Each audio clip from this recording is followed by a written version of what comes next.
जय हिंद दोस्तों, मैं जेपी चौधरी और आप देख रहे हैं YouTube channel service to saving guide. Service to saving guide में एक बार आपका फिर से बहुत बहुत स्वागत है। दोस्तों, जैसा कि आप स्क्रीन पर देख रहे हैं, central administrative tribunal Patna bench का जजमेंट आप देख रहे हैं, जो कि 21/10/2021 को सुनाई गई है। और इस जजमेंट के पीछे की सच्चाई मैं आपको इस वीडियो में बताने जा रहा हूँ। जैसा कि आप जानते हैं कि अभी तक नवोदय विद्यालय समिति बिहार सरकार के अधीन काम करने वाले नियोजित शिक्षक को सरकारी कर्मचारी ही मानने से इनकार कर रही थी। और कई सारे एनवीएस कर्मचारी ऐसे हैं, एनवीएस एम्प्लॉई ऐसे हैं जिनके स्पाउस बिहार सरकार के अधीन नियोजित शिक्षक के रूप में काम कर रहे हैं। और इस आधार पर वे लोग भी ट्रांसफ़र पॉलिसी 2012 के तहत या फिर उसके बाद जो गाइडलाइन जारी समय समय पर गाइडलाइन जारी किया गया है, उसके तहत बेनिफिट मांग रहे थे कि उनको भी स्पाउस कैटेगरी के आधार पर उनको भी फ़ायदा दिया जाना चाहिए, यानी कि ट्रांसफ़र में उनको प्रायोरिटी दिया जाना चाहिए। और दूसरी चीज़ है कि उनके वैकेंसी को प्रोटेक्टेड डीम्ड माना जाना चाहिए, लेकिन समिति इसे मानने से ही इनकार कर रही थी। तो कुछ एनवीएस कर्मचारी इस मुद्दा को लेके central administrative tribunal Patna bench पहुंचे। और ये सिर्फ बिहार की ही समस्या नहीं है, ये समस्या बंगाल, हरियाणा और राजस्थान की भी है। और शायद इस जजमेंट का असर उस पर भी होने वाला है, उस पर भी दिख सकता है आने वाले समय में। यानी कि कैट ने जो इसके पीछे की सच्चाई बताई है, यह सुनकर आप हैरान रह जाएंगे कि क्यों एम्प्लॉय के फेवर में जजमेंट देना पड़ा। आखिर समिति की चूक कहाँ हुई, या फिर समिति के पास कोई गाइडलाइन ही नहीं है, ये भी है। तो दोस्तों, मैं आपको बताने जा रहा हूँ कि कोर्ट में आखिर क्या क्या मुद्दा उठा और किस मुद्दे को कोर्ट स्वीकार किया और किस मुद्दे को मानने से कोर्ट इनकार कर दिया। वैसे आप स्क्रीन पर यहाँ नाम भी देखते जाइए। वैसे कोर्ट के सामने जो दोनों पक्ष हैं, दोनों अपने अपने पक्ष को रखा। तो जो एप्लीकेंट हैं, यानी जो एनवीएस एम्प्लॉई हैं, उन्होंने अपने तर्क में बताया कि उनके जो स्पाउस हैं, जो बिहार सरकार के तहत काम कर रहे हैं, वो भी स्टेट गवर्नमेंट एम्प्लॉई हैं। लेकिन इसके अगेंस्ट जो समिति है, समिति का जो वकील है, उन्होंने फटाक से कह दिया कि सर ये लोग तो एम्प्लॉई हैं ही नहीं। तो कहा कि ये ठीक है, आप प्रूफ दिखाइए। आप कह रहे हैं कि ये एम्प्लॉई नहीं है, तो इसका प्रूफ क्या है आपके पास? कह देने से तो मैं मान नहीं लूँगा।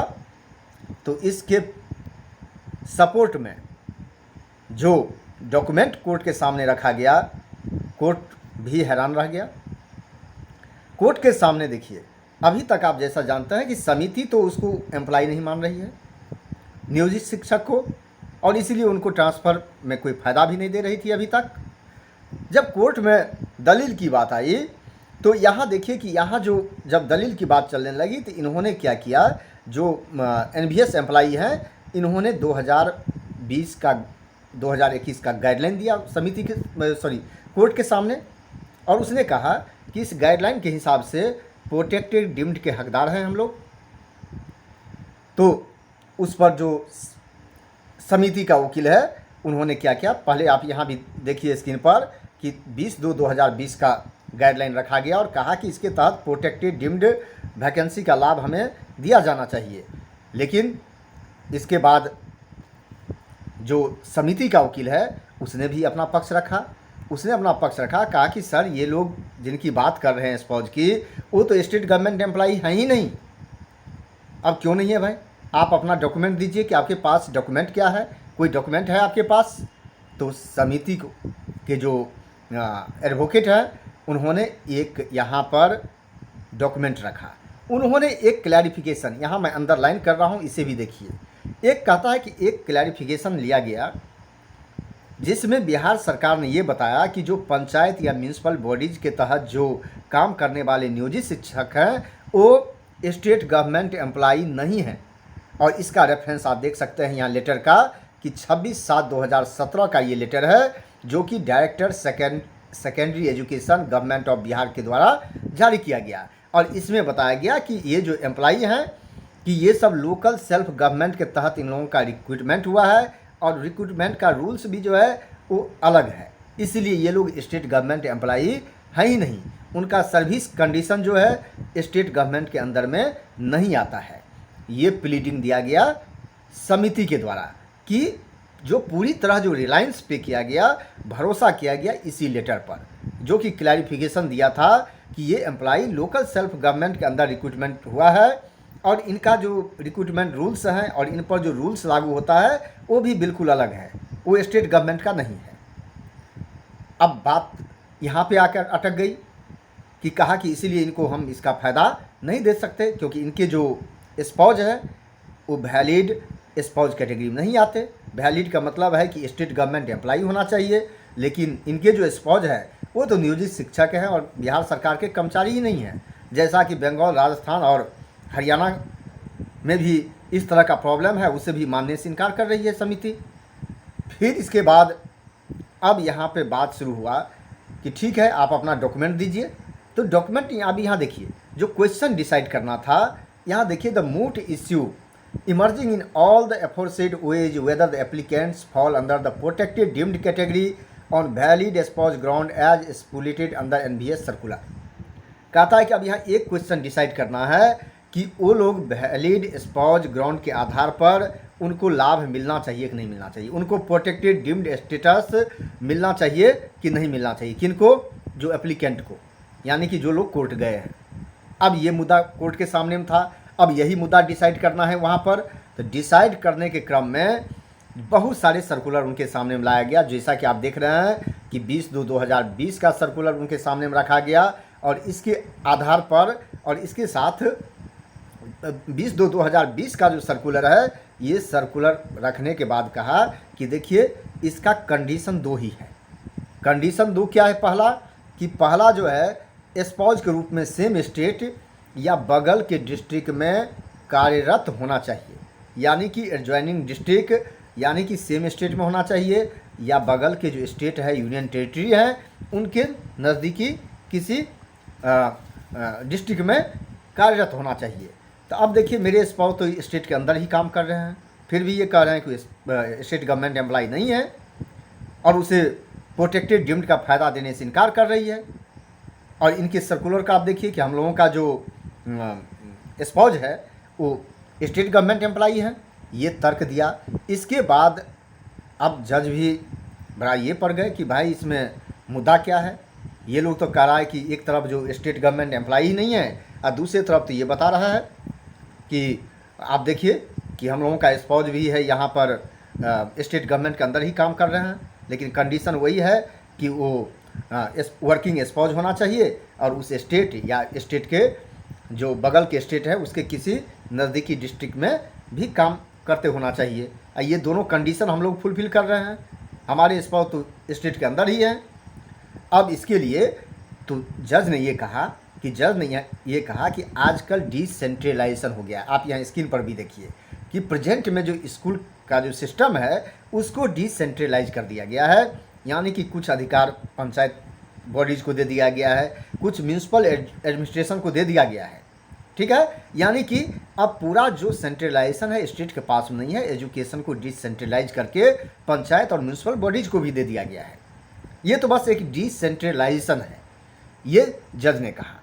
अब उसके बाद जो दोनों प्लीडिंग दिया, तो प्लीडिंग के आधार पर जज ने सबसे पहले 20/2/2020 के जो गाइडलाइन है, सर्कुलर है, उसका स्टडी किया और स्टडी करने के बाद उसने ये देखा कि पैरा 4 3rd C जो है उसमें क्या कहा गया है, उसमें कंडीशन क्या लगाया गया है, यानी कि स्पाउस कैटेगरी के तहत जो बेनिफिट मिलेगा तो उसके लिए कंडीशन क्या है। आप जो यहाँ स्क्रीन पर देखिए, प्रोटेक्टेड डीम्ड के लिए कंडीशन है कि employees having working spouse in any district of the same state और adjoining district of the adjoining states UT, जो अभी बताया है कि सेम स्टेट में काम करते होना चाहिए या फिर बगल के स्टेट के किसी डिस्ट्रिक्ट में होना चाहिए। यही बस समिति के पास में एक रूल है। अब दूसरा रूल आपने देखा है कि इससे पहले जो बिहार सरकार के द्वारा सेक्रेटरी के द्वारा एजुकेशन के द्वारा सर्कुलर जारी किया गया है, तो उसके आधार पर कहा कि ये स्टेट गवर्नमेंट एम्प्लॉय नहीं है। और ये जो यहाँ पर आप देख रहे हैं, क्या आपको लग रहा है कि यहाँ पर स्टेट गवर्नमेंट एम्प्लॉई कौन है, कोई डेफिनेशन दिख रहा है यहाँ पर? ये तो बिल्कुल भेग है कि होना चाहिए, तो वो लोग भी तो काम कर रहे हैं और वो तो स्टेट के अंदर ही हैं, तो फिर उनको फ़ायदा क्यों नहीं मिलना चाहिए? जज भी हैरान रह गया कि भाई इतने बड़े मुद्दा को लेके आप कोर्ट आए हैं और आपके पास कोई डॉक्यूमेंट नहीं है, एप्लीकेंट के पास नहीं, यानी कि समिति के पास कोई डॉक्यूमेंट नहीं है। आप अभी तक कह रहे हैं कि नहीं हम इसके आधार पर फ़ायदा नहीं देंगे, तो ये जो कंडीशन है, तो क्या ये कंडीशन फुलफ़िल हो जाए तो आप मानेंगे इसको? कहा कि आपके पास तो एक रूल है यहाँ पर 43C है 2020 को, जो आपने गाइडलाइन जारी किया था, ठीक है, उसको देखिए। अब उसके बाद यहाँ देखिए कि इधर एप्लीकेंट जो है धड़ाधड़ सर्कुलर पर सर्कुलर देने लगी कोर्ट को। कहा कि सर 2004-2012 का आप ये सर्कुलर देखिए, उससे ही नहीं हुआ। उस सर्कुलर को देखे तो कहा कि भाई इसमें कोई खास तो बात है नहीं। उसके बाद जो है फिर उसके बाद 2015 का सर्कुलर रखा गया समिति के सामने, तो उसमें भी बात यही कहा कि transfer of teaching non teaching staff for the year 2016, और उसमें कहा कि इसमें तो प्रायोरिटी कैटेगरी बता रहा है। कहा कि ये जो 2015 का भी सर्कुलर है, इसमें से बात यही बता रहा है कि प्रायोरिटी में किसको ट्रांसफ़र पहले देना है, किसको बाद में देना है, ठीक है। और इसी में जो पैरा 21D है, उसमें लिखा हुआ है transfer of husband wife to one station for unification with spouse और नियर बाई स्टेशन, यानी कि स्पाउस अगर मान लीजिए वहाँ काम कर रहे हो या नियर बाई स्टेशन में हो तो उनको यूनिफिकेशन का प्रावधान है। इतना ही नहीं, फिर एप्लीकेंट ने 2016 का सर्कुलर रखा। कहा कि सर इसको भी पढ़ के देखिए, इसमें क्या कहा है समिति ने। क्या जो बात हम लोग कह रहे हैं कि स्टेट गवर्नमेंट एम्प्लॉई कौन है, पहले तो ये तो बता दीजिए। आप सीधे कह रहे हैं कि स्टेट गवर्नमेंट एम्प्लॉई होना चाहिए, और जब हम बेनिफिट मांगते हैं तो आप कहते हैं स्टेट गवर्नमेंट एम्प्लॉई जो है वो नहीं है। आप ये भी तो बता दीजिए कि जो म्यूनसिपैलिटी और पंचायत के तहत काम करने वाले कर्मचारी हैं वो स्टेट गवर्नमेंट एम्प्लॉई नहीं है। ये आप लिख तो दीजिए कम से कम, उसमें हम लोग संतुष्ट हो जाएंगे, आगे इसकी लड़ाई नहीं लड़ेंगे। एप्लीकेंट का ये पक्ष रहा। तो अब जब ये पक्ष रहा तो उसके बाद ये जो जज हैं उन्होंने कहा कि डिपार्टमेंट को कि ठीक है, आप अपना, इनका तो मैंने सुन लिया है, इन्होंने गाइडलाइन सर्कुलर दिया है, और आप कोई सर्कुलर मेरे सामने रखिए जिसमें आपने डिफाइन किया हो कि स्टेट गवर्नमेंट एम्प्लॉई कौन है, या फिर उसमें ये लिखा हो कि लोकल बॉडीज़ के तहत काम करने वाली, यानी पंचायत या म्यूनसिपैलिटी के तहत अगर कोई नियोजित शिक्षक हैं तो इस गाइडलाइन के तहत नहीं आते हैं। ये आप बताइए, ऐसा कोई सर्कुलर मेरे सामने लाइए, कोई भी ऑर्डर आपके पास अवेलेबल हो, ठीक है। अब होगा तब तो देगा ना। कुछ समय बीत गया, डेट पर डेट लेते रहे, और फिर अंतिम में आके एक 2018 का सर्कुलर लेके जज के सामने पटक दिया। कहा कि सर ये है, तो उसने कहा भाई इसमें नया क्या है, इसमें तो कुछ नहीं लिखा हुआ, इसमें तो वही बात इंटरप्रेट किया गया है जो 22/12/2015 के सर्कुलर में है, इसमें तो कुछ भी नहीं है। मैं तो आपसे पूछ रहा हूँ कि ये लिखा होना चाहिए कि लोकल बॉडीज और म्यूनसिपैलिटीज़ के एम्प्लॉई जो हैं, नियोजित शिक्षक हैं बिहार सरकार के, वो वो स्टेट गवर्नमेंट के तहत, एम्प्लॉई के तहत नहीं आते। ये बात लिखा होना चाहिए कहीं भी। ये आप बताइए हमको। ऐसा कुछ भी गाइडलाइन उनको नहीं मिला। जब गाइडलाइन नहीं मिला तो जज भी समझ गया कि भाई इनके पास कोई गाइडलाइन नहीं है, ये बस अपना टाइम पास कर रहे हैं कोर्ट में। तो जब इनके बहुत सारे इनको मौका दिया, जब कोई गाइडलाइन नहीं मिला तो उसके बाद कोर्ट क्या निष्कर्ष निकालते हैं ये देखिए। अब इसलिए कहता है कि we are compelled to hold that no guideline exist to determine who can be called working spouse for the purpose of categorising JNV employees as protected deemed on grounds of valid spouse as provided in NBS circular supra 2020 का जो circular की बात कर रही है। कहता है कि अब मुझे ये समझ में आ गया कि इस पर कोई गाइडलाइन नहीं है, ठीक है, और इसमें कोई भी क्लैरिटी नहीं है कि किसको वर्किंग स्पाउस कहा जा सकता है।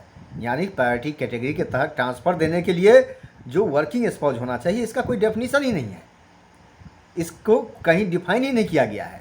जब डिफाइन नहीं किया गया है तो इन लोगों का क्लेम तो भाई बनता है कि आपने तो कहीं लिखा ही नहीं है कि लोकल बॉडी के एम्प्लॉई जो हैं, नियोजित शिक्षक जो हैं पंचायत या म्यूनसिपैलिटी के, वो स्टेट गवर्नमेंट एम्प्लॉई नहीं है, या उसको हम नहीं मानेंगे, वो इसके तहत नहीं आता। आपको लिख देते तो थोड़ा सबका कन्फ्यूजन भी दूर हो जाता। अब फिर जज वही बात पढ़ लिया यहाँ पर। वो पढ़ने के बाद कहते हैं कि 430C के हिसाब से है कि that employee having working spouse in any district of the same और adjoining district of the states UT will be marked as protected deemed. कहा कि उसमें तो बस यही लिखा है जो वर्किंग स्पाउस है वो उस स्टेट के किसी डिस्ट्रिक्ट में होना चाहिए या बगल के स्टेट के किसी डिस्ट्रिक्ट में कार्यरत होना चाहिए। और ये कंडीशन तो यहाँ फुलफिल हो रहा है। जो एम्प्लॉई अपना पक्ष लेके आए हैं इनका पक्ष तो बिल्कुल जेन्युइन दिख रहा है, इसमें कहीं भी कुछ गलत नहीं दिख रहा है। अब दूसरा कंडीशन कहा कि और इसके साथ एक कंडीशन है कि certificate must be issued by a valid authority and properly checked by the principal and others. और इसके साथ दूसरा कंडीशन है कि जो सर्टिफिकेट यानी कि एम्प्लॉयमेंट सर्टिफिकेट देंगे उसको प्रिंसिपल को चेक करना है। प्रिंसिपल चेक करके या कोई दूसरा ऑफिसर है उनको चेक करके भेजेंगे और एम्प्लॉयमेंट सर्टिफिकेट वैलिड होना चाहिए वर्किंग स्पाउस का।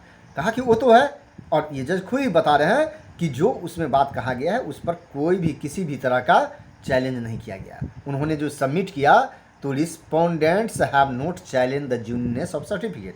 कहता है इन कर्मचारी ने जो एम्प्लॉयमेंट सर्टिफिकेट लगाया है उसके जेन्युइननेस को किसी ने चैलेंज नहीं किया है, यानी कि वो बिल्कुल सही है। जो प्रोसीजर है वो सही है, सर्टिफिकेट भी वैलिड है, चेक करके प्रिंसिपल के द्वारा फॉरवर्ड भी किया गया है। तो इसमें गलती है कहाँ इसमें गलती है? ये तो पूरा कंडीशन मीट कर रहा है। इसीलिए अब कहता है एक बात और बात सामने आई कि पास्ट में भी इस तरह के कई सारे कर्मचारी हैं जिनको इसी आधार पर प्रोटेक्टेड डीम्ड का फ़ायदा दिया गया है।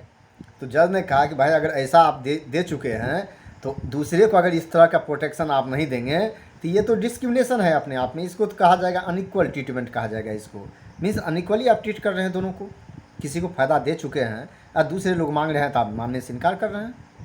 जब ये बात हुई तो अब जज के समझते अब देर नहीं लगी कि ये सब मामला जो है इसमें कोई जान नहीं है और इससे अच्छा है कि फटाफट अपना जजमेंट सुना दे। अब इसीलिए जज ने ये कहा कि based on above discussion we are led to the conclusion that in the absence of guidelines on who can be called a working spouse. जो बात मैं कह रहा हूँ कि कोई गाइडलाइन नहीं है कि किसको वर्किंग स्पाउस कहा जाएगा। Applicants meet the condition for categorisation as protected deemed under valid spouse ground in accordance with the NBA circular 20/2/2020। कहा कि ये भी जो है बिल्कुल इसके हकदार हैं कि 20/2/2020 का सर्कुलर में तो कहीं नहीं लिखा हुआ है, एक्सप्लेनेशन है ही नहीं कि किसको वर्किंग स्पाउस कहा जाएगा। तो भाई ये लोग तो हकदार हैं, इनका जो मांग है बिल्कुल जेन्युइन है, तो इसलिए इनको भी वैलिड जो स्पाउस ग्राउंड पर जो फ़ायदा मिलना चाहिए वो उनको मिलना चाहिए। और इसीलिए जज को गुस्सा आना लाजमी था और इसलिए कहा कि जो ये अगर इन लोगों का ट्रांसफ़र हुआ है, इन लोगों के अगर ट्रांसफ़र हुआ है, जो ऑर्डर दिया गया है उसको मैं सीधे क्वेश्चन कर रहा हूँ और उसको मैं सेट असाइड कर रहा हूँ। यानी कि वो जो ट्रांसफ़र ऑर्डर है इन लोगों के खिलाफ उसको मैं रद्द कर रहा हूँ। जज ने ये कह के समिति को ये आदेश दिया। तो दोस्तों आप देख सकते हैं कि जज ने क्या तर्क दिया और किस आधार पर समिति के जो पक्ष है उसको खारिज कर दिया और कर्मचारी के पक्ष को मजबूत मानकर उनके फेवर में फैसला दे दिया। अब इससे तो यही लगता है कि बंगाल, हरियाणा और राजस्थान के एम्प्लॉय भी शायद अब आशा कर सकते हैं कि उनको भी इसका फ़ायदा मिलने जा रहा है। तो प्यारे दोस्तों आप ये बताइएगा कि ये वीडियो कैसा लगा, जानकारी कैसी लगी। वीडियो अच्छा लगा तो आप इसे ज़्यादा से ज़्यादा लाइक और शेयर ज़रूर कीजिएगा। यह वीडियो देखने के लिए आपको बहुत बहुत धन्यवाद।